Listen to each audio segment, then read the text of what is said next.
ఈరోజు ఒక సామెత నేర్చుకుందామా? సామెతల గ్రంథం 24వ అధ్యాయం 29వ వచనం. వాని క్రియ చొప్పున వానికి ప్రతిఫలం ఇచ్చేదనని అనుకొనకము. చాలాసార్లు ఎవరైనా మనకి ఏదైనా కీడు చేస్తే మరలా నేను ఎప్పుడు చేయాలా అలాంటి కీడు అని చాలా మంది ఎదురు చూస్తూ ఉంటారు, ప్రయత్నం చేస్తూ ఉంటారు. బైబిల్ చెప్తుంది, ఎవరైనా నీకు ఏదైనా హాని చేసినా, కీడు చేసినా, నిన్ను ఇబ్బంది పెట్టినా ప్రభువుకి ఆ పరిస్థితిని అప్పగించడం నువ్వు నేర్చుకో. ఉగ్రత తీర్చుట ఆయన పని, తీర్పు తీర్చుట ఆయన పని అని వాక్యంలో ఉంది. నీకు నువ్వుగా తీర్పు తీర్చుకోవడానికి ప్రయత్నం చేయొద్దు అని ఇక్కడ అర్థం.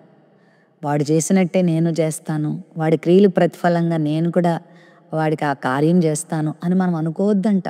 ఒకవేళ నువ్వు అలా అనుకున్నావు అనుకో, దేవుడు అనుకుంటాడు ఇంకా ఈయన చేసుకుంటున్నప్పుడు ఇంక నేనేం చేయను అనుకుంటాడు. మనం ఎంతవరకు చేయగలం, మనం ఎంతవరకు బుద్ధి చెప్పగలం? దేవునికి అప్పగించాం అనుకోండి, ఎవడికి ఎలా బుద్ధి చెప్పాలో దేవునికి తెలుసు, ఎవరి కళ్ళు ఎలా తెరిపించాలో దేవునికి తెలుసు, నీ పక్షంగా ఎలా కార్యాలు చేయాలో కూడా దేవునికి తెలుసు.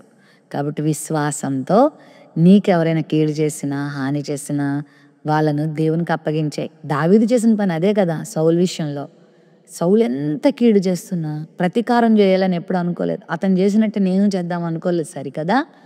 అతనంతా కీడు చేసినా మేలు చేయడానికి ప్రయత్నం చేశాడు.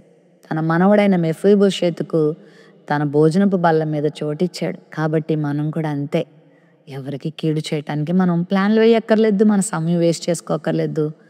దేవునికి అప్పగించేసి మీ పనిలో మీరు సక్రమంగా ముందుకు సాగండి. ఒకానొక రోజు నీ కీడు చేసిన వాళ్ళకి దేవుడు బుద్ధి చెప్పడం నువ్వు వింటావు, నువ్వు చూస్తావు.